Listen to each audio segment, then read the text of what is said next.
What's going on, guys? Welcome to another episode of the 20 Percenters podcast. I'm coming to you with Jason Phillips, the man, the myth, the legend, the creator, the founder of NCI, the Nutrition Coaching Institute, IN3 Nutrition, and we're here at the Level 1 seminar. Dude, the evolution in just the 6 months since I sat in on your course is... I mean, you continue to evolve, and you're doing it at such a rapid rate, man. I'm impressed. I appreciate that, man. I appreciate it. I'll give you a spoiler alert here on your show, since I respect you and I love you guys so much. I haven't said this publicly, but IN3 is going away. What? Yeah. What? Okay. IN3 goes away inside the next month. Really? Yes, sir. Why for? So it needs to evolve. Right. So like you use the word, I've evolved a lot in the last 6 months. IN3 needs to evolve. Okay. The state of the coaching game is changing. The desire for the end consumer is changing. And what the consumer needs today is different than it was when IN3 was founded. And so we always want to lead that charge. And we always want to make sure that we're ahead of the curve. And so what you're going to see, I can't say what it's going to become, but you're going to see what we become embody exactly what the end consumer really needs today and for the next 5 years. And I believe there's two very distinct things that are going to happen in the next decade.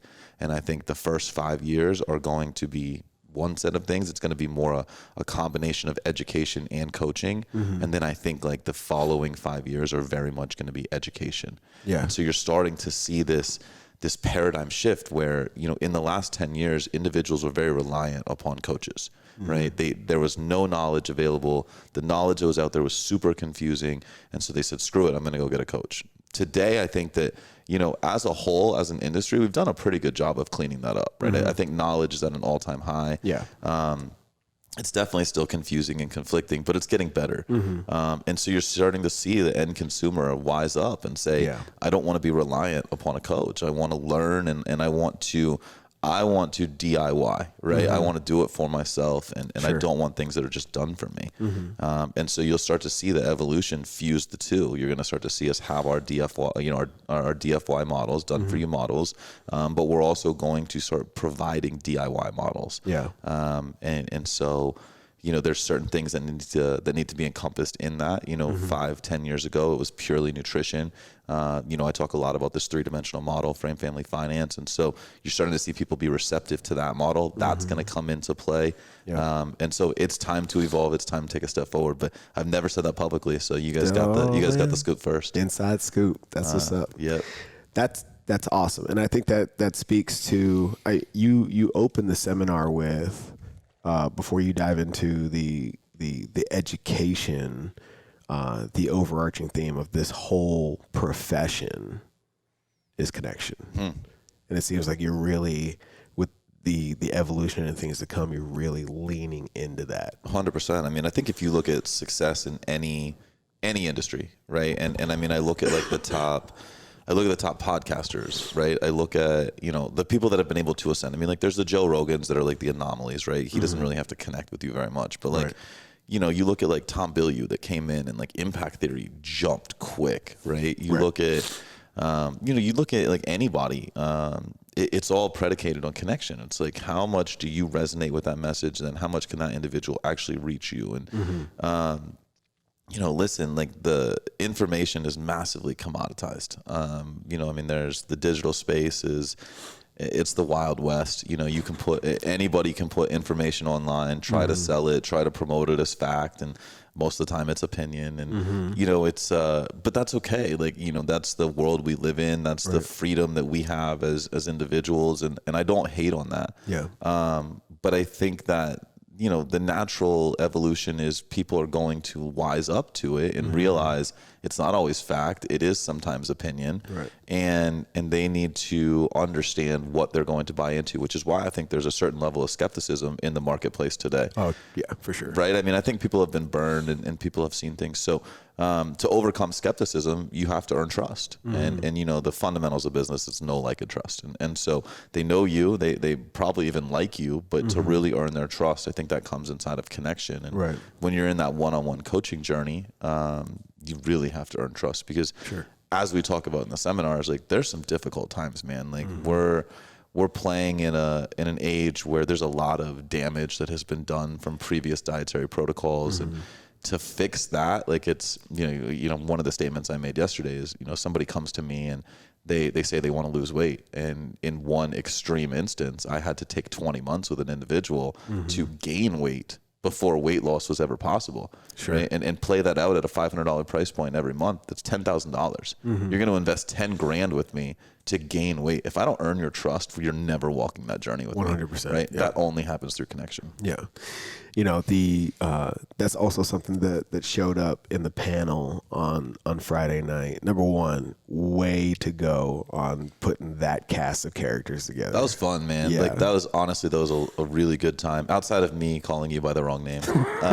I'm not. So Side note, as Jason was running for those of you that weren't there, as we were running intros, Jason called me Jeff. I called him the other black guy. The other black guy.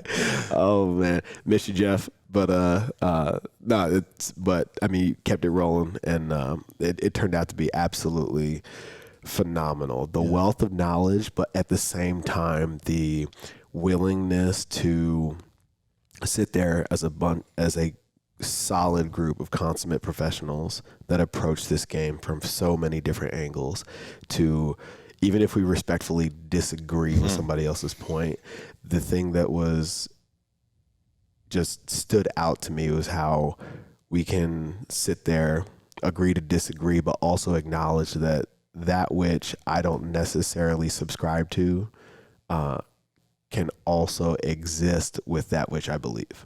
Yeah, it was really cool to see, you know, I mean, six of us come from different places. We've all created success in a different manner. You know, we all have different viewpoints as to where things are going, and I think that's normal, and it should be. You know, I think that in a state today, you know, like we talked about, it's the Wild West, and people are so ego driven. You know, the one thing I always try to do is always try to add value, and I always try to make sure that I'm super open minded, and you know, I don't walk around. I try not to walk around with an ego at all. You know, I think to some degree everyone's got a little bit of one, right? Sure.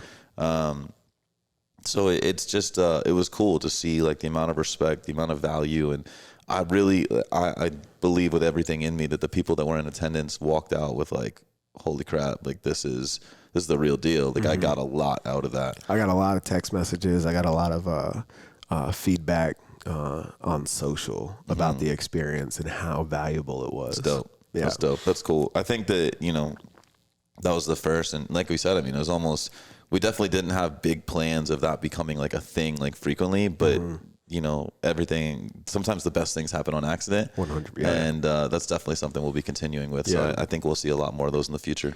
It was really cool. Now, you know, speaking about the educated consumer, I've sat on panels like that before, and it's typically, you know, the run of the mill question is, you know, well, how'd you get your start? You know, like that surface level stuff. Yeah. You know, and another thing that stood out to me about the panel was the audience and the high level questions that they were asking.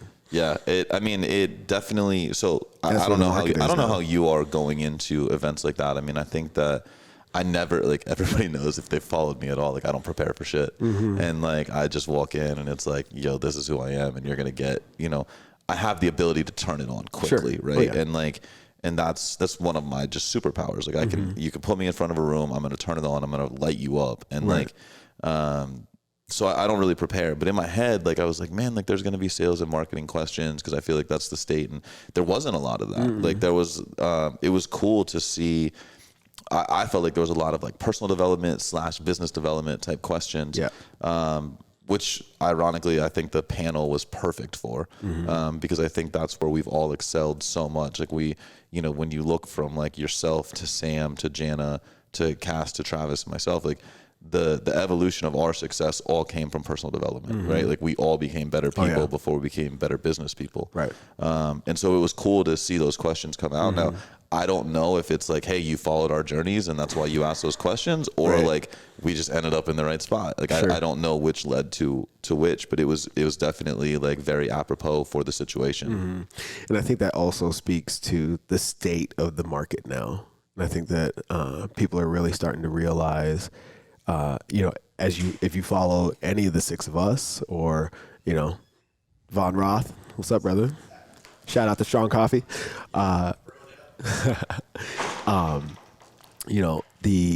We talk about the deep work.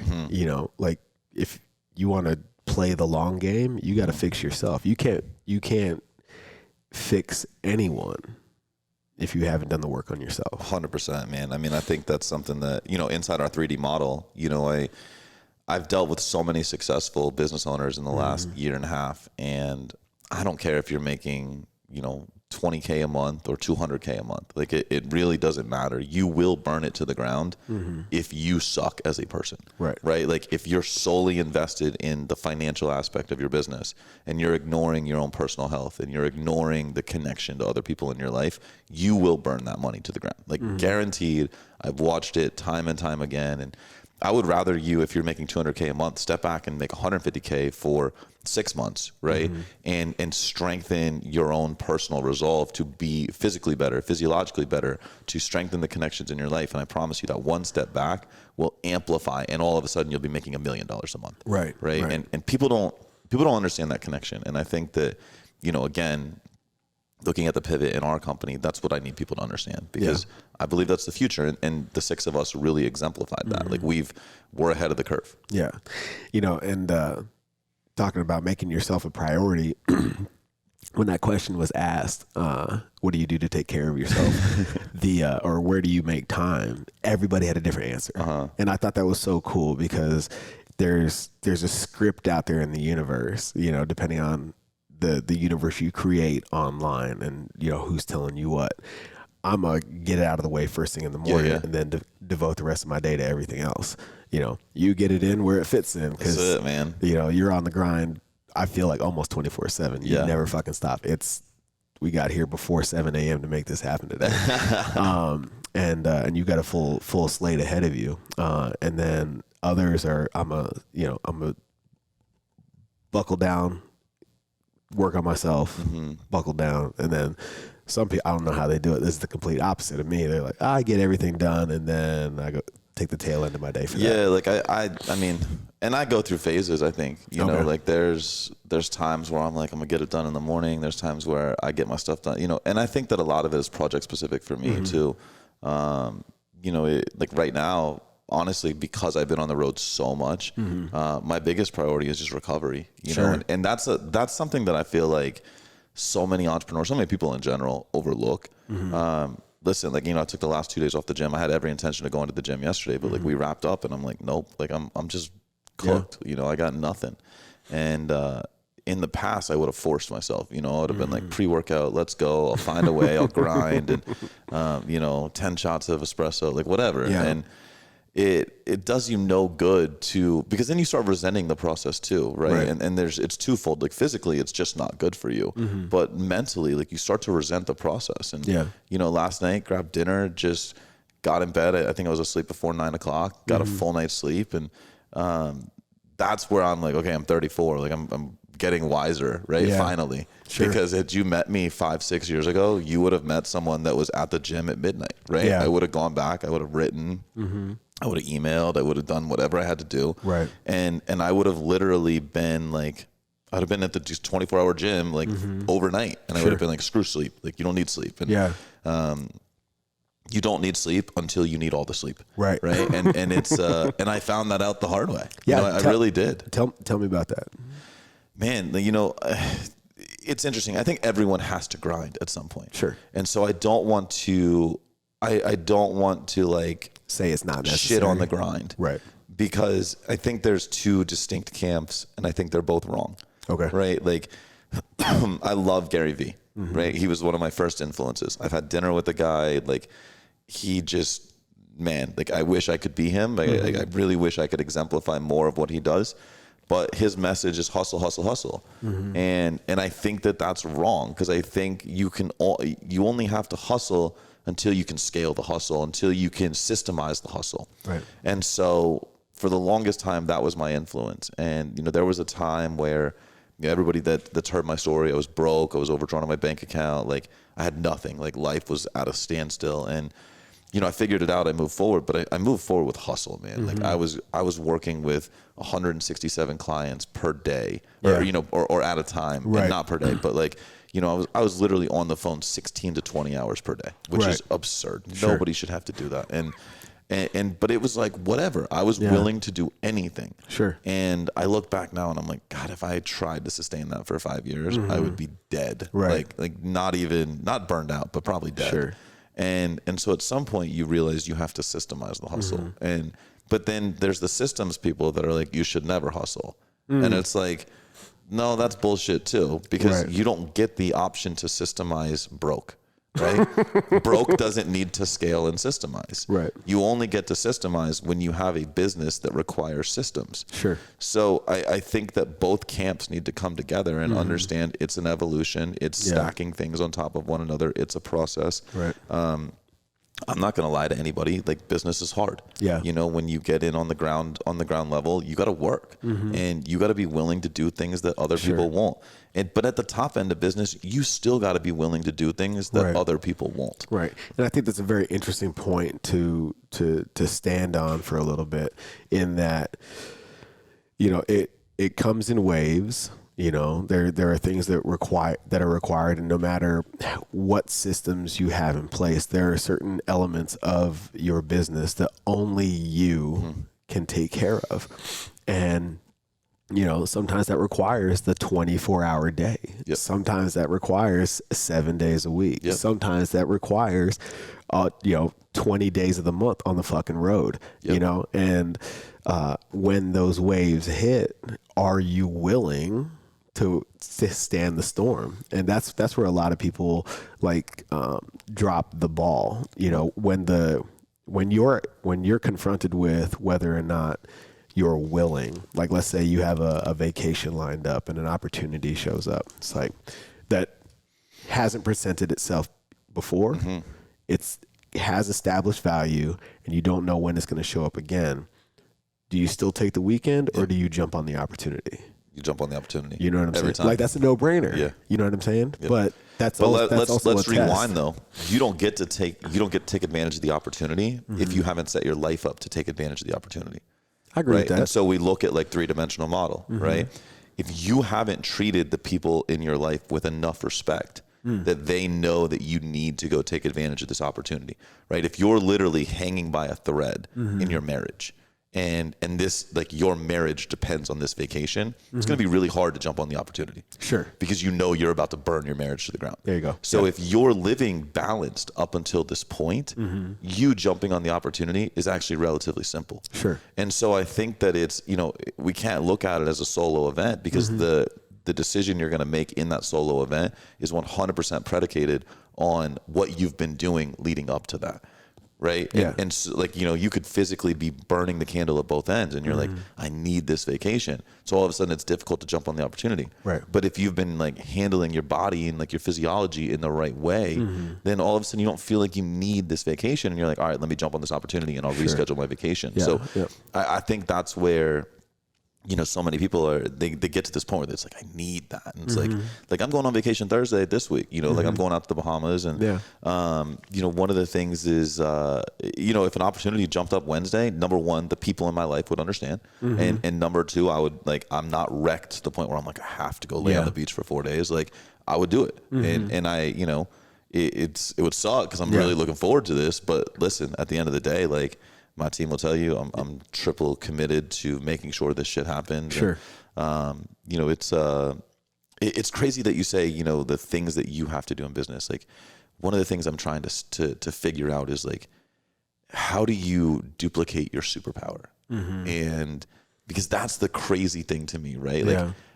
nobody can teach this course. Like Travis can teach it because he's intelligent. Nobody's going to bring the fire that I'm going to bring into this course. And I keep myself up some nights where I'm like, is it because I wrote the thing and like I founded this, that there's just like that level of passion, or is it like speaking is just a skill that I have? Right. And it's like, where am I going to find a speaker that has the knowledge? And it's like, that's super hard. Right. Right. And even in like the business coaching side, like how do you teach vision? Because one of the best things that I think I do in our business coaching group is like, and you've watched me do it. Put me in front of 50 people and you all tell me your business, and I'm going to like pick you apart and I'm going to like give you the vision in like 5 minutes. Right. And I don't know how that, like where that came from. Yeah. I didn't read that in the book. Like people are like, where'd you learn that? I don't fucking know. Like it comes to my head. Like I got nothing, and I wish I knew where that came from, but I don't. So how do you teach like your superpower? That's a good question, man. I think that, or do you? You know, my initial response to that question is that you don't. Right. You live in that light, and that's where, going back to what we talked about on the panel on Friday night, outsourcing the rest. You know, there's always two camps, right? There's everybody that's like, oh, build your weaknesses, and then there's the other side that's like, double down on your strengths and outsource the rest. I'm on that side. Yeah, you know, I want to be me. I want to do the things I'm awesome at. I want to live in my flow, my creative genius. I want to do that thing, and for me, that's people. You know, my Rolodex is a mile long. You need a guy, you have to, or a girl. I got a guy or a girl for whatever. And like networking is my creative genius. Sure. And like that's what I want to do. That's kind of where the podcast thing came from for me. Yeah. You know what I mean? Yeah. And I've created my life around to facilitate me playing to my strengths. But at the same time, I think you have to give people the opportunity to play in theirs, and you build that team. You know what I mean? Yeah, no, I agree. I think it's funny. I mean, like I look on the table, right? And we got like your book, and like, you know, I guarantee you like the actual production of your book, you're just like, okay, I wrote, you motherfuckers take care of the rest. Right? Like if I, like when I built this mentorship program, I had nothing in writing. People were like, what do I get? And I'm like, you get me for like 6 months. Like, shut up. Like you don't need anything in writing. You get me. Like that's all you need. Right. And then Cass comes in and she puts together like this beautiful book, and like, and it's great. And when like she was talking about like her organization style, it's insane. Like, I'm like, I wish. I need one of you. Yeah, like, right? And so I'll never be that person. And so, you know, I agree, like you just outsource. But I don't want that. Like I have zero desire in me to learn organization. Like I just don't care. I'm 34 years old. I haven't needed it to this point. Yeah. I've been able to get away with it. Like I've created millions of dollars of success. I don't fucking care. Yeah. There's people out there that can organize me. And my assistant will literally tell you, she's like, you don't need to know your schedule. I need to know your schedule. Right. And so like, you know, whenever I put a trip in my calendar, I just put it there and everything's done for me. And listen, like I had to bridge the gap when I was broke and building and, you know, but listen, when you're broke, your schedule's not that busy. Right, like people aren't knocking down your door, right? Otherwise, if they were, they'd be paying you. Sure. So it wasn't that hard. That's something to acknowledge is your awareness, right? So yeah, you don't want to learn organization, but you have organized people. Yeah, I understand the value of organization. Yeah, and like outsourcing it. Yeah, and the other thing is like in the very fucking beginning, like this is the strategy of business. You know, you wear all the hats until you can afford not to. And that's so important that you say that. I think there's so many gurus out there that are like outsource, and it's like, do you remember? Like, I think sometimes they forget, like when they started. I remember mopping the floors at the fucking gym. Yo, listen, I would still mop the floors of my office. You know what I mean? Like if that was the task required, and so would you. Yeah, absolutely. Right. And that's the other thing. As a leader, you can never be afraid to do the shittiest job. Right. Right. Like I have zero like issues with, and listen, like this past week, we have a promo coming out this week, and someone's like, well, what if we get so many calls? And I'm like, great, like send them to me. I'm like, Mondays and Fridays in my calendar are completely open. Like I take Mondays and Fridays off for content. Yeah. And I'm like, I'll shut content down, just put them in my calendar and I'll close. Right. And they're like, dude, you don't sell anymore. And I'm like, motherfucker, I taught you how to sell. Like, you don't think I could sell? Like, put them in my fucking calendar. Like, you want to see 100% close rate? But at the end of the day, it's not about selling. It's like, I will do what needs to be done in my business. Like, you need me to step in and like write out the emails and like, you know, anything that I've ever outsourced. Like, number one, I think as a business owner, understanding how to do everything in your business is critical. Sure. Not being the best at it. No, but knowing how, because God forbid you wake up tomorrow, everyone in your business is like, you know what, Michael, peace out. Like, you better know how to keep that business operating. Right. And you better know how to train your staff that's coming in. Right. And so it's from the advertising to the marketing, to the selling, to the implementation, to, you know, and that took me a long time to understand, because I don't like tech shit. I don't like, you know, and I was like, I don't want to fucking learn. And then, you know, one of my mentors, Garrett White, was like, go learn. Yeah. He's like, go at least have a comfortable grasp so that God forbid somebody quits overnight, you can implement. And that honestly, it's a breath of fresh air, because for sure, I know that if it's 2 a.m. and I need something done, number one, I don't want to wake my staff up to do it. Right. But it's like, I can go in, I can implement, and we can make it, you know, we can move forward. Yeah. Yeah. Excuse me.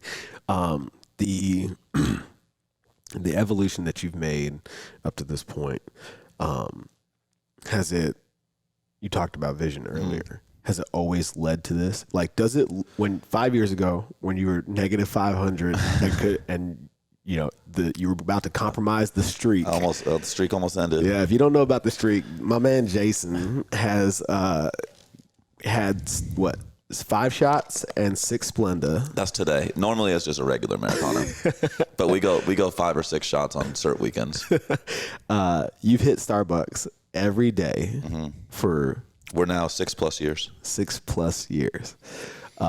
And once upon a time, over Thanksgiving weekend, you were caught with negative 500 in your account. Negative is negative $27.05. Negative 27. Okay. Yep. I like big fish stories. It makes it better. Well, the only reason I got out of it was like a $500 check cleared. Okay. Yeah.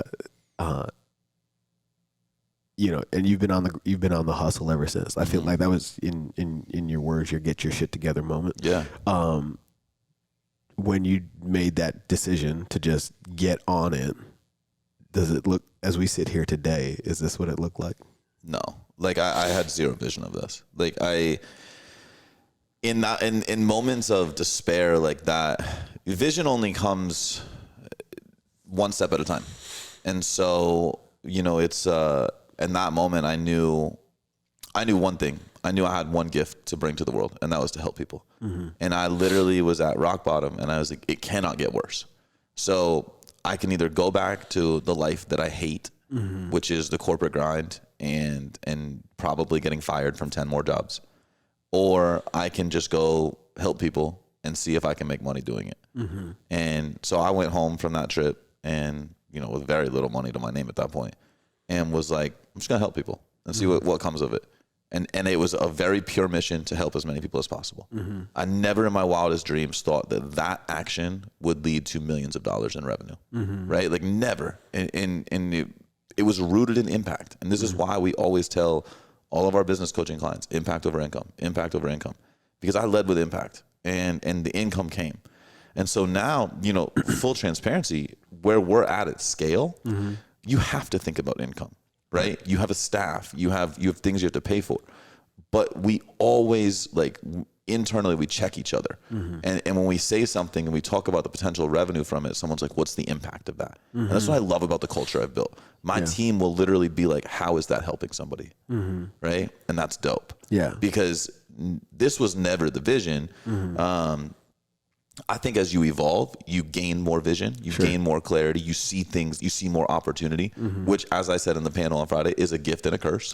I think entrepreneurs that create initial success start to operate with this crazy vision. They're like, oh my God, I could do this. Oh my God, I could do, and you have a case study that you're like, yo, I'm successful. So because I'm successful, I can now pay it. Like, I can take that success, like parlay it into virtually any industry and be like, yo, watch this. Like, I'm like, cause I've said it before, like, I believe with the skill set I've developed, you could drop me into any industry, hair, nails, I don't fucking care. Yeah. I will flip the shit on its head and I will wreck shit. Right. Like, because I fundamentally believe that like the skill set needed to be successful is the exact same. I don't care what industry you're in.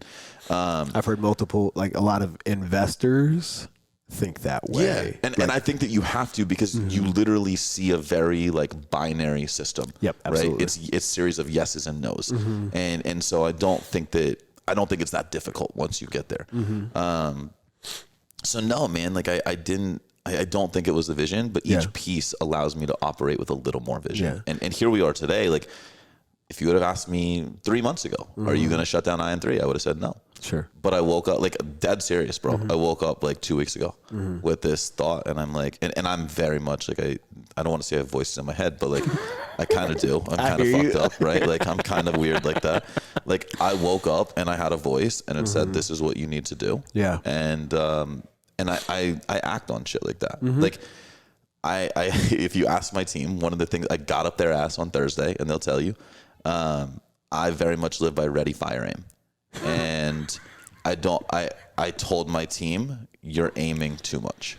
I need triggers pulled. Yeah. And I don't care if you fucking pull a trigger and there's friendly fire and like, someone gets shot in the leg. Like, it is what it is. Like, we'll bandage the shit up. We'll pull the bullet out. We'll move forward. Like, it is a war zone all the time. And especially where you and I are at, right? And people don't understand this about business. Like, we've ascended to what I believe to be a middle-sized business. We're not a big business, right? But I think we're outside of startup mode. Sure. Startups are the best because you have no risk, right? You're just playing with house money all the time, and you're hungry as fuck. And you are picking off those middle-sized businesses all the time, like you're nipping at their heels, right?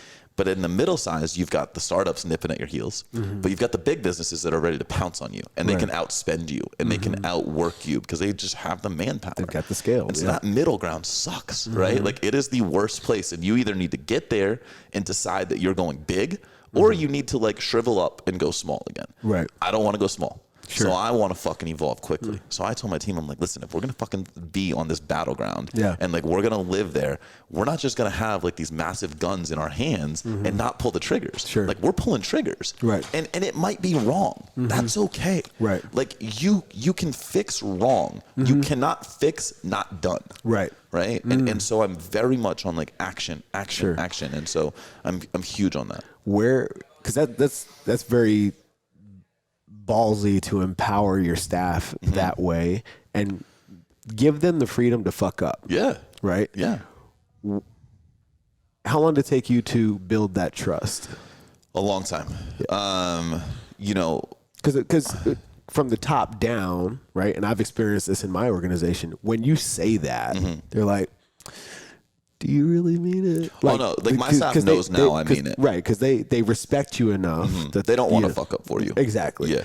You got to make sure that they know they're playing with house money, right? Because it's not their money they're playing with. It's my money they're playing with. You definitely have to empower your team properly. And so I think that part of the reason triggers don't get pulled is exactly what you said, right? They're afraid they're going to upset you. So...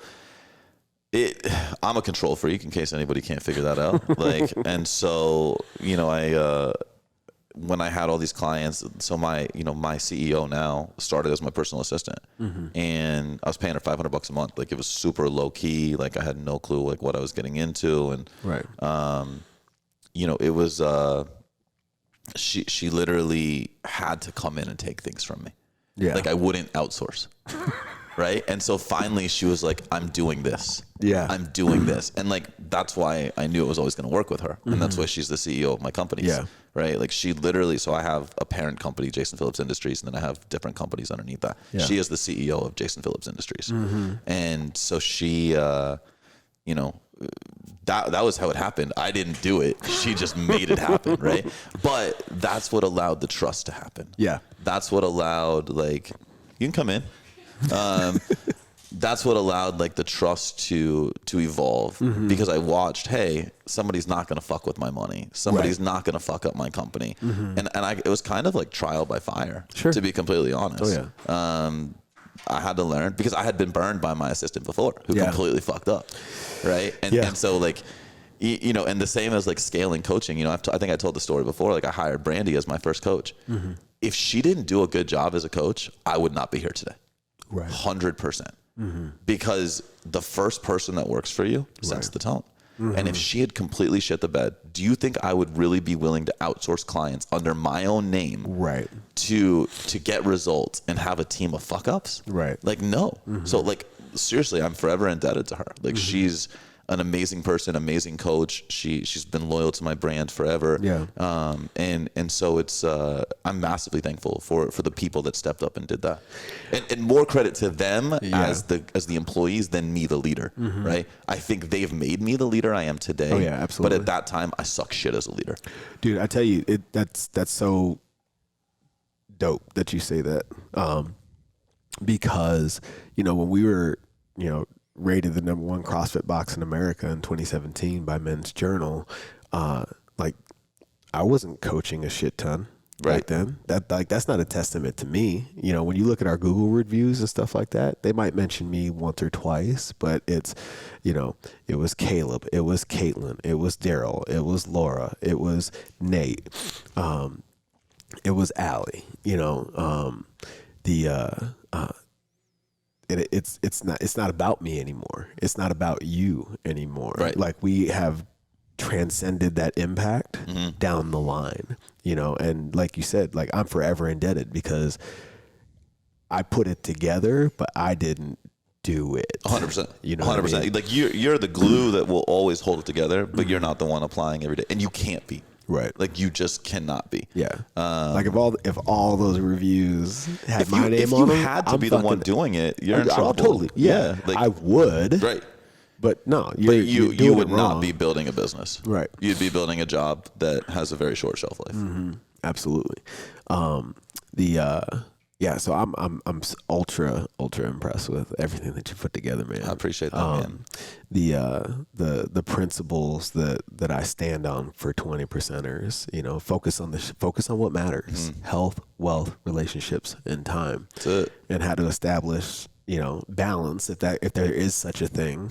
You know, I still question that at times, but I think that the model, like the principles that we live true to, there has to be balance across multiple dimensions. I don't necessarily understand. Like, I don't think balance is what the public makes it out to be, right? But I think that you have to be pursuing success in every dimension. Sure, 100%. And when it comes to mentorship, came up a lot on the panel. When did you discover that you needed mentors? Honestly, that's something I've known from day one. Okay. Yeah, like You've had a coach your whole life? Yeah, like since I was 18, right? Okay. Like, so when I overcoming anorexia, I had somebody helping me. And ever since then, I've always known there's somebody that's done it. And I just like, why am I going to fucking go? Like, I was not like an academic. I was not somebody that enjoyed picking up a textbook. Like people that, you know, that know me, they know I don't really read. Like, I just don't like picking up a textbook. And I'm like, I just want to learn from you. Like, I want to watch and you clearly have done this. You've clearly created success. And like, why am I not just mimicking that? And you know, I've always had this innate belief, if it's been done before, it can be done again. And I said on another podcast on Friday, you know, it's like the 4-minute mile. Like, you know, nobody thought it was possible. And all of a sudden one motherfucker does it. And like the next week, like 100 people did it. Like, if it's been done, it can be done again. Like, you know, Bill Gates created billions of dollars. Warren Buffett created billions. Tom Bilyeu created billions. Like, why can't we create billions? We can. Like, we absolutely can. You know, as soon as, honestly, like, I feel like, because we were like one of the first $1 million nutrition coaching businesses. And I feel like we broke that seal. You know, so we did it, and people are like, well, you know, Jason and I and 3 are $1 million business. Like, why can't we be? And that's dope. Like, I love that. So honestly, man, it's something I've innately done since I started. It's funny because as people get into that startup mode, you know, they think that they lead themselves to believe that they have to do it on their own, by their own means, and make the mistakes. And I steer people, that I consult with away from that as fast as fucking possible. I agree. Like, don't wait till you need the mentorship. Yep. You know what I mean? Yep. And I think so too, man. I think it's like, why learn from your own mistakes when you can learn from the mistakes of other successful people? Oh yeah. I fucked it up. Oh yeah. A bunch of ways. You know what I mean? Even when I had mentors, I fucked it up. But I also think that mentorship is not a crutch. And No. I think that a lot of people, you're good, come in. We got people keeping like walking through because we're right in front of the cert. But, I think a lot of people hire a mentor and then they don't take action and then they blame the mentor. Right. And full transparency, I did that shit. Right. Like I hired a mentor one time and I thought that just paying the price of entry into the mentorship was my ticket to success. I'm like, this guy coaches 6 and 7 figure earners. And success by osmosis. Yeah. So I'm just going to give him $1,000 a month and like, I'm going to be a millionaire. Right. And like, no, like that was my ticket to get on the field. Like now I got to play, right. Now I need to play the game. And so, my first mentorship experience was a massive failure and that's cool too, because it was a learning experience. Right. And so, I think that me learning that has made me a better mentor for people. Yeah. Because I now get to set the frame when people come into to my business. We're not going to do this if you're right. Like, hey, listen, you spending the money is just your ticket to entry. Now you get to really put yourself to the fire. Yeah. There's no such thing as success by association. No. Like you've got to play the game. Yeah. And I mean, that being said, of course you want a great network, but listen, when you depart from that network, it's you and you. Right. And like you in a hotel room and you putting like, you got to get the work done. Oh yeah. Yeah. Again, it just comes back to, are you willing? Do you have to? No. Are you willing? No. Do you have to be a millionaire in this life? No. Do you have to create success in this life? No. Do you have to create impact in this life? No. But are you willing to? Right. Dope. If you want it, you better be willing to. Yeah. Like plain and simple. If you want it, you better be willing to do the work. That's it, man. Because it's a hungrier society. It is a hungrier crowd. It is a hungrier. Oh no, you're good. But it is just a hungrier group of people. Yeah. Right. Like and entrepreneurism, I guess is the word, is it's becoming romanticized every day. And so you're starting to see our culture pivot towards hungrier people. I had a conversation with someone the other day about like, are you going to send your kid to college? I don't know. Yeah. Like, I really don't know. I number one, I mean, we're 2019. Like my daughter won't go to college and you know what? Our daughters aren't going to go until like 2036. Yeah. 2036-ish. Right. So, I mean, what is the state of institutionalized education at that point?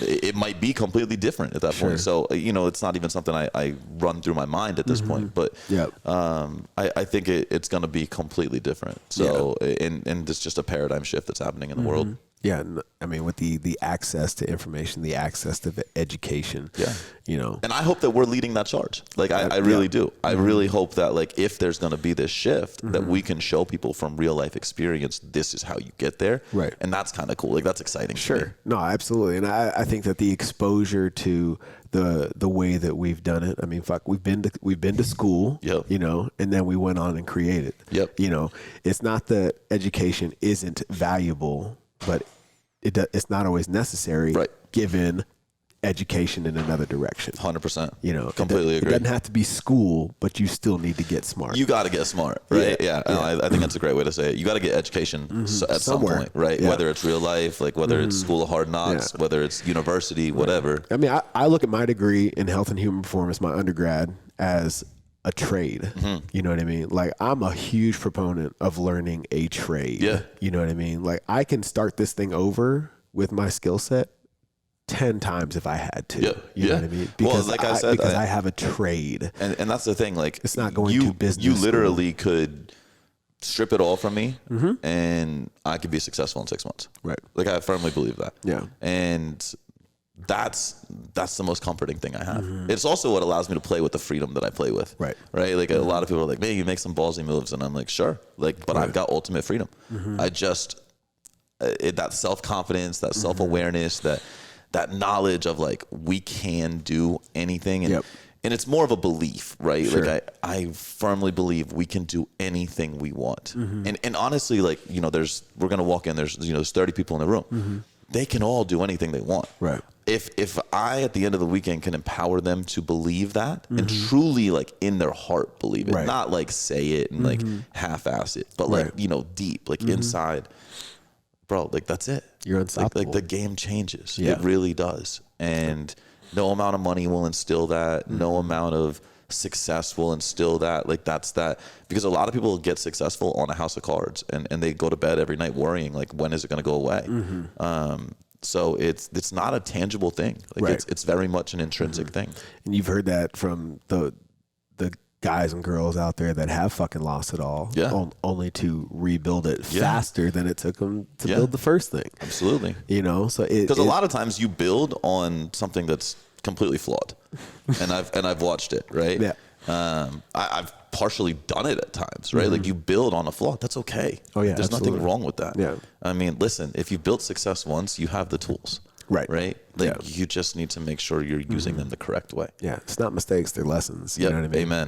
Amen. And you got to be willing to reframe it that way. Yes, you know? sir. And I think that's what entrepreneurs are at heart. We are masters at reframing. Amen. You know, it's like, ugh, okay, I'm gonna eat that one. Okay, let's keep it moving. That's it. You got to keep going no matter what. So, dude, I appreciate everything that you bring to the table. I'm honored and humbled to have been sitting on that fucking panel. man, I When got appreciate the you. call- I'm when I honored got that the you're up call, I there. was like, okay. Like, and then I saw the names. I was like, ooh, okay, let's go. You know? Yeah, no, dude, that's dope. I mean, it's an honor to have you up there, and you know, I know we're gonna continue to do more of them, and you know, I'm the same, man. I appreciate opportunity. I appreciate the right people in this world, and you know, as we move forward, and you know, as we evolve and we create success, I think there's some fundamental that, you know, we both know we're gonna play at the top. Absolutely. And I think that I don't want to be at the top with the wrong people. Right. And so it's always fun to run this journey knowing that we're doing it with the people that we should be doing it with. Right. And that's everything to me, man. For sure. So For sure. massively appreciative of you. That's that inner circle. Yes, sir. Yeah. Yes, sir. Yeah. For my 20%ers new to the show and new to you, where do they need to find and support everything that you got going so on? right now, in3nutrition.com, you know, as that evolves, it'll redirect to where we're going, or nutritionalcoachinginstitute.com. You know, for me personally, just Jason Phillips on Facebook, Jason Phillips _IN3 on Instagram. Pretty easy person to get a hold of. I'm not that popular, so. But you're known. That's, you know what? That's the truth though, right? I'm all right. I'll take being known over having the big following all day. There you go. There you go. Hey, you guys support everything that NCI has going on. Jason is on the rise. You know, if you ask him, he hasn't arrived yet. So I'm really looking forward to whatever the next thing is. So stand by for that announcement. And, you know, as always, focus on the things that matter: health, wealth, relationships, and time. And we'll see you next time. Later.